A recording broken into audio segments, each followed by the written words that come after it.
Hey everyone, this is I guess this is like a pre-intro to this video. The ending of the video didn't go as planned. I'm going to discuss that in another video. I'm not really going to get into it in this one, but our road trip didn't end the way I would have hoped. However, there's some good information in this video on what to do to get ready for a road trip, particularly in a Corvair, but it is applicable for any old car. Sort of some things that you should check into and check out before you set out to do a few hour drive or a few day drive even. So check it out and let me know what you think in the comments, and I will provide an update on the end of the road trip and what happened there in another video when I can. I can't really right now, and I will explain that in another video. Also, you might notice that the video kind of ends abruptly because I didn't really get a chance to finish it. Sorry about that, but enjoy all the tips and tricks, and hopefully it helps you on your road trips. Thanks for watching.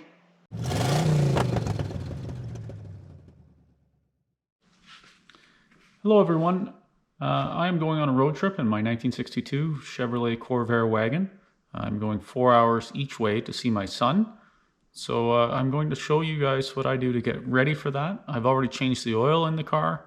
Tire pressures are good. I'm just going to do a walk around and sort of get things ready and show you some of the things that I have to do to prepare for the trip, and things that I'd like to take with me in case something happens. So this is my 62 Chevrolet Corvair wagon. It has a 95 horsepower engine, 4-speed transmission, and it's okay. It's in pretty good shape. It's a Southern car. It's been painted, and it was originally seafoam green. This is a 61 color. This car's a 62, so the seafoam for 62 was just a little crappier. It's a Corvair, so it does leak oil. So I do have some oil on the back of the car because they don't all leak oil, but mine do. It has 15-inch wheels and tires, and it's a pretty good car overall. It does run well. We are taking my Basset Hound with us, so it's my wife and Daisy the Basset Hound and myself. And Daisy the Basset Hound happens to like this car because I can fold the seat down and she has the whole back area to walk around and hang out and everything else. So it should be good. I'll start getting things ready. So I'm going to start with the obvious and just make sure all the lights work. That's kind of important. So I have low beams. Let's see, foot switch. Looks like I have high beams. I have high beams. Now I have put LED taillights on this car, so they seem to be working. My license plate light is working, so that's good. I checked the turn signals. It's just kind of important on a trip that all your lights work. So turn this on here quickly. That works nice and bright.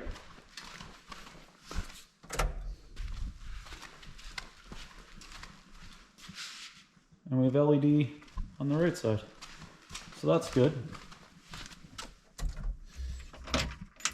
This is kind of an odd car. It was a radio delete car, so it never came with a radio. It never came with a speaker. It's a bench seat, 4-speed car. It's a 700, so it's the middle trim level, and it's reverse light delete. So what they would do is, there's no wiring here for the reverse lights.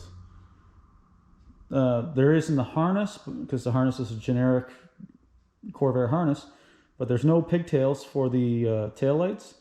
There's no tail lights housings, and then there's just these block off plates these stainless block offs. I'm pretty sure anyways. So check this out. Now the wagons and the vans have an access panel here. It's very oily in there. That is good for checking oil on a stock Corvair wagon that had the oil fill over here, but this has a car engine in it, a regular car engine, so you have to open the hatch to check the oil and check on things.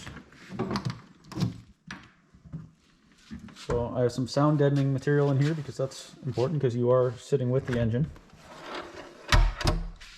And there's the 95 horse. Now see, this is the original seafoam green from 61, or from 62 I should say, and this is the 61 seafoam green. I chose to go with that. So right off the hop, you'll notice that I've converted to an internally regulated alternator, which is a nice upgrade. I also have over there in the corner, I have an XR700 crane electronic ignition. These carbs have been rebuilt. All this stuff has all been gone through. Seth Emerson Taylor wires, new belt. So what I'm looking for right now is I'm going to check the oil. I'm going to have a quick look around for any leaks. I know there's some oil leaks. That's okay. That's acceptable for me right now. I'm not getting into that. I'm going to check the belt tension. How you check the belt tension on a Corvair is you want to be able to this is a little loose. You want to be able to, when it's warm, just be able to turn this alternator with one finger, no issues. There should be a little resistance here right now, and there's not. So I will adjust that a little bit. Like I said, I'm going to check the oil, and should be pretty good to go. I will check the tire pressures. The thing with Corvairs is you want 10 pounds difference from front to rear. So you want 10 pounds more pressure in the rear than in the front. On these ones, I think I'll have to check. I think I'm running 18 and 28. Not too sure. Sticker, if it's still here on this one. Yeah, it is too. Says when it was 13-inch, you would want 15 in the front cold and 26 rear, 28 rear in the station wagon. That's interesting. And it says hot, you'd want 18 and 33. So I think I'm running 18 and 28. I will check to make sure what the tire pressures are, because if you go with even tire pressures, like if this has 30 in the back and 30 in the front, it handles very oddly. It is not the way they're intended to be. So you want to have the 10 pound differential between. Okay, so I'm just going to check the oil here.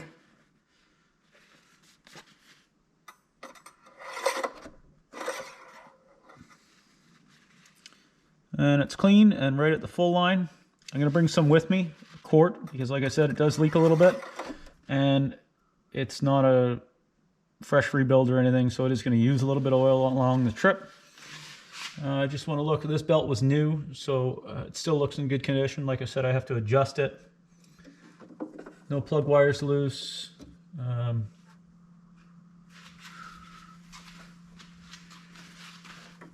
Everything looks good. No fuel leaks that I can see. I am running the mechanical pump in this, which some of my cars I don't. Some of my cars I run an electronic in my Corvairs. I changed the oil on May 28th. You can tell because I wrote that on the oil filter. All the wiring looks pretty good. I have been driving this car, so I'm not expecting any surprises. I do have one of these funny wrenches for adjusting the belt, because there's a bolt in here and a bolt back there. It's a 9/16. So I think the back one I can get at just right there. The front one, you have to use this little guy here, the box end. You don't want it too loose. You just want to be able to pull that back. It's not loose enough.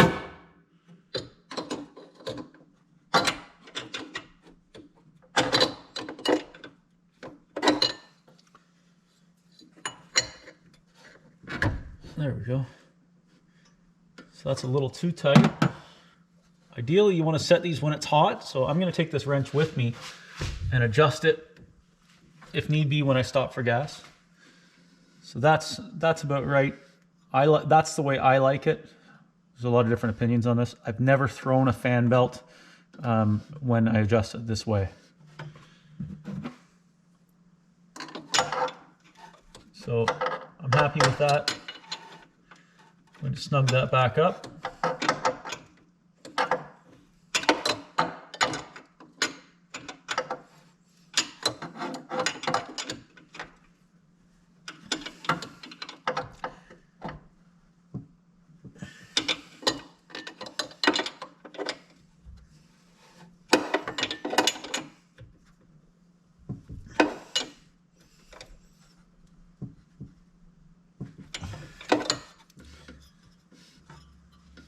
It's just a little tighter than it was.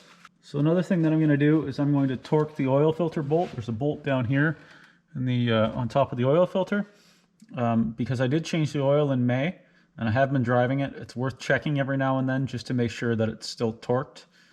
There is a torque value for this in the manual, and the torque value for this is 20 foot-pounds. So I'm just going to check it. Okay, it's still torqued, so that's good. My oil filter is not going to fall off, and it's not going to sweat around the seal. So this is the rear tire. Just going to check and see what it's at.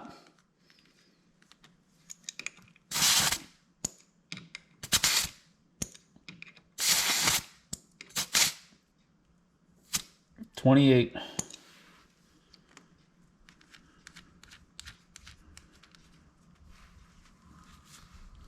Walk over to the front.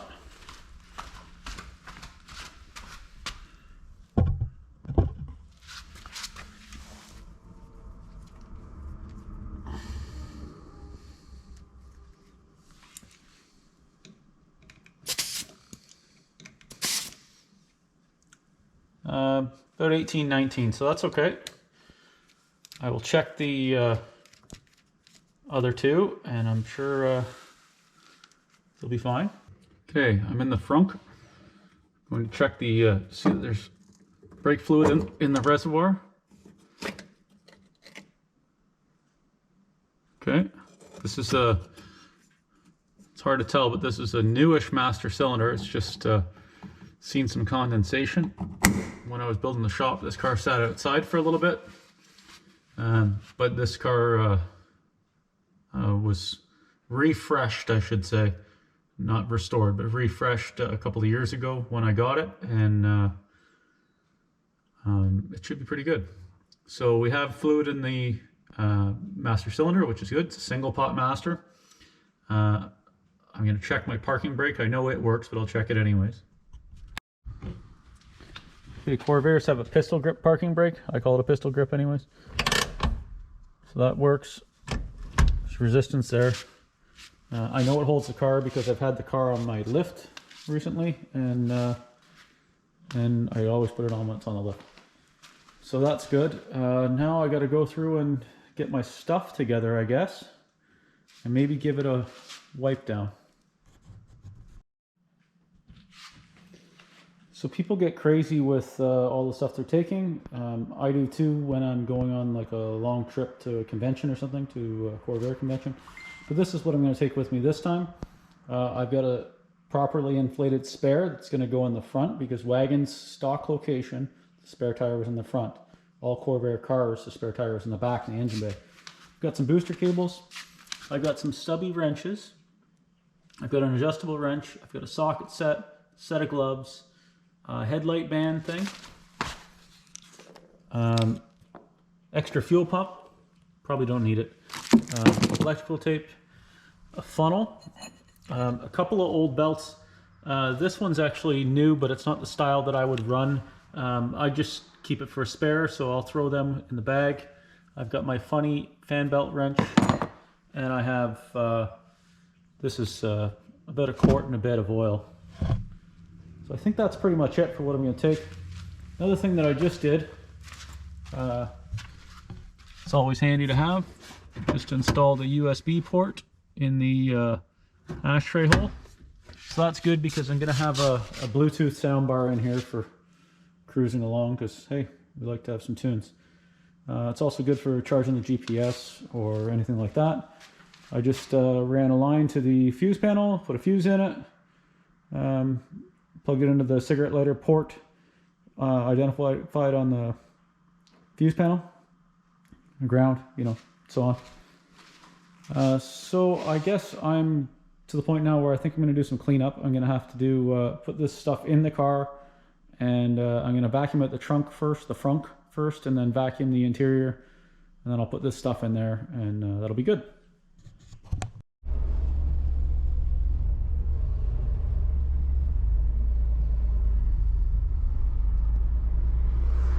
You're not going the way that it says to go. Oh, I'm supposed to go the other way? Okay. Wrong way. Wrong way, Daisy.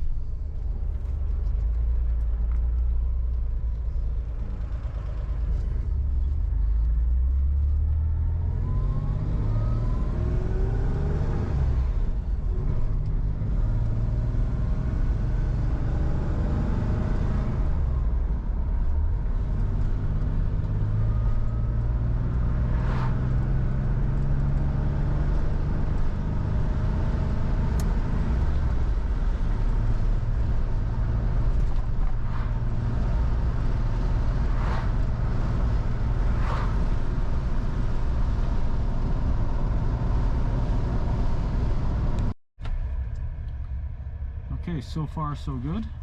We are not quite halfway. We're about an hour and a half into our trip. Haven't used any oil. It's a little bit on the back blast, so I can see that, as mentioned before, it's leaking.